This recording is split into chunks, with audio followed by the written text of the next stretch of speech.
See, this is too much. This is too much love. Oh, Standy, Standy, Standy, Standy. We moved the camera, buddy.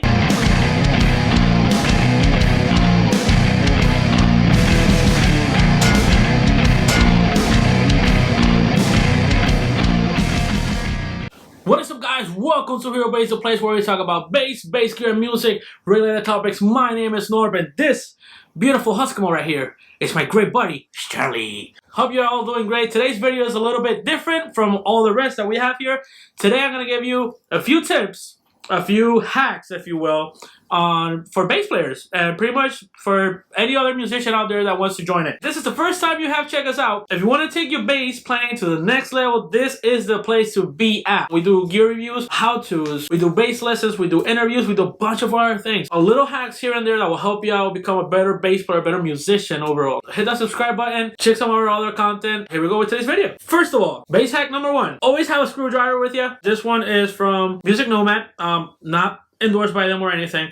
I love this little thing. I think I saw this, somebody else talking about it. They made a review on it, and I just thought it's an incredible idea. Has different measurements for hexes and stuff like that. Works incredibly well. This has saved my butt a couple of times, live gigs or whatnot. So always have one of these, or anyone that you're gonna find in any hardware that fits your budget or whatnot. This one is basically specifically for musicians, if you will. I've used this around the house with my GoPro and some other household things. So this one works really well.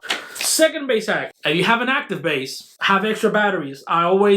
I try to put every amount of months, I try to put new batteries on the bass. Always have extras. I always try to have one extra one at least in every one of my cases. This is hack number 3. If you're flying, take these out of your bass. They're gonna dig into it. They're gonna try to rip it out. They're gonna, see what's going on, because these don't go well with when you're flying. So you have an active instrument, cool. Take these out before you put it into the case and you're going to fly out. On the same topic of active instruments, please don't leave your instruments plugged in. If you leave it plugged in, your battery's gonna die out. Essentially, if you leave your 1/4-inch cable stuck into the instrument, your battery is gonna die. Essentially, there's no way to put it. Even if you're not using the instrument, okay? Even if the volume is off, the Q's all down, anything, it's gonna eat up your instrument. So unplug it, put it to a stand. Hack number, always have 2 of these on your gig bags where you're going to a gig. These are things that can pretty much fail anytime. So I have 2. This one, I bought it from Guitar Center. Again, not endorsed, not a sponsorship or anything. This one has a lifetime warranty. Something breaks up, go to any guitar store, any Guitar Center store nearby. Here you go, give me a new one, boom, done. This one, I've been with this one, I believe, to almost 10 years. Yes, this has been with me almost for 10 years. This one is a Planet Wave. This is a Planet Wave American Stage, I believe it is. This has served me extremely well. Well made, cable and all, and it's great. I can't stress this one enough. I hate with a passion when I hear people tuning in stage and you hear all the harmonics going around and you hear all the open strings and blah, blah, blah, blah. Okay? For that, clip-on tuner or a pedal tuner like TC Electronics, Polytune. Always have a tuner with you. These clip-ons, I typically, again, keep them on the gig bag, and I use them, pretty much every time. And they work greatly. If you're in big stages with a lot of noise, they're gonna be a little bit hesitant. That's why I typically have one on my pedal board. Enough said. Use a tuner. On the same vein of using a tuner, well, you're tuning and you're making sure that everything is on spot on, and you see that one of your strings is not tuning well. This is one of those hacks that I learned a while ago, and it helped a lot. So pretty much what I do is I pinch the string and I start pulling it up. And just move it up and down or wiggle it however you desire and let it fall back. Why? Because sometimes it gets stuck in the nut. Like if you see my maintenance video right up there, I like to lubricate these with graphite. Next hack. Also in the same vein of tuning, your main harmonics for tuning purposes are in your 5th fret and 7. Check this out. That's something in the vein of this stuff is what you want. How to play harmonics, I'll make a separate video on that. But here's in the grand scheme of it. Don't push the string. Just place your finger on top of the string without applying any type of pressure. Just hold the string and look what happens. If you go to the 5th fret and the 7th fret of two nearby strings, you can double verify your tuning. Also, you can go to the 12th fret and the same effect happens. Okay?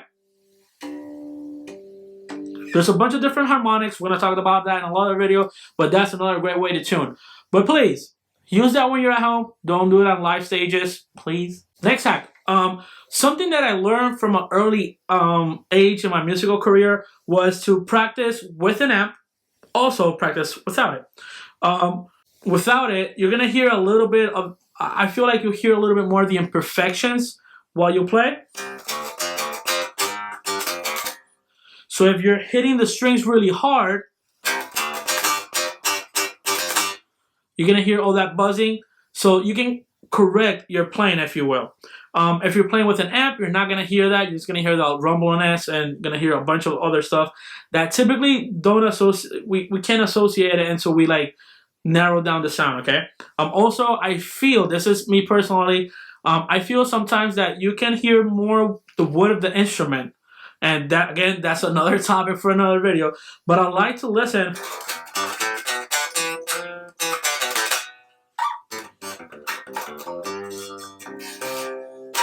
I like to listen to my instrument, okay? And yeah, so that practice with an amp, practice without an amp, okay? Here's another one.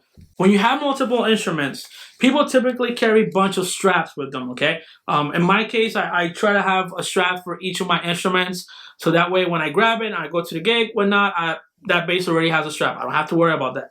But mainly one thing we don't do, we don't measure them to see if we have the exact same position on both of them, see? Now, these two straps, what I typically do is I look for the hole, right there, that hole, and I try to match them, right?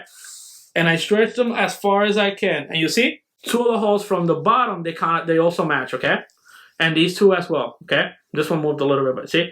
They kind of match, and they're very extremely close in length. And that's a good thing because your basses, that means they're always going to be the same length. Here's another one. As a bass player, we typically don't always play with picks. Something I would recommend is have multiple picks. This one, Dunlop Gator.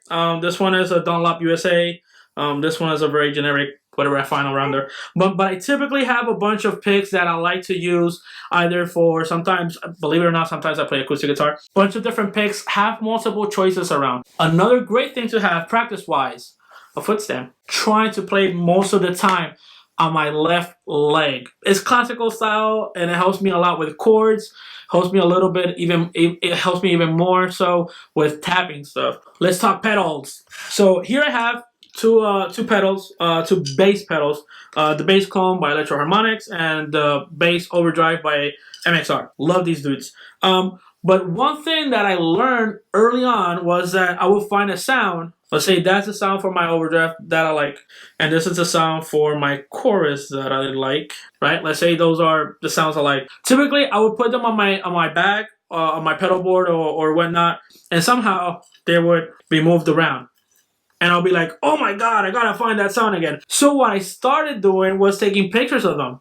Taking pictures of your settings, and I always have them on my phone with me, never forgot them, and then it just became muscle memory as much as I was playing with them. So take pictures of your pedals, and you're never gonna forget your settings, okay? If you're trying to get rid of old habits, technique-wise, one thing I would suggest, record yourself. I've done this plenty of times. Set my phone there, record myself playing, I will look at my playing again, and I will adjust on the fly. Or if you have the mirror in front of you, just look at it and at the same time you're playing, adjust to it, okay? So guys, that's it for today's video. Hope you like this type of content. Please leave us a like, subscribe to the channel, check us out on our other social media since Stanley loves you too. Stanley loves you too. And we will see you guys in the next one.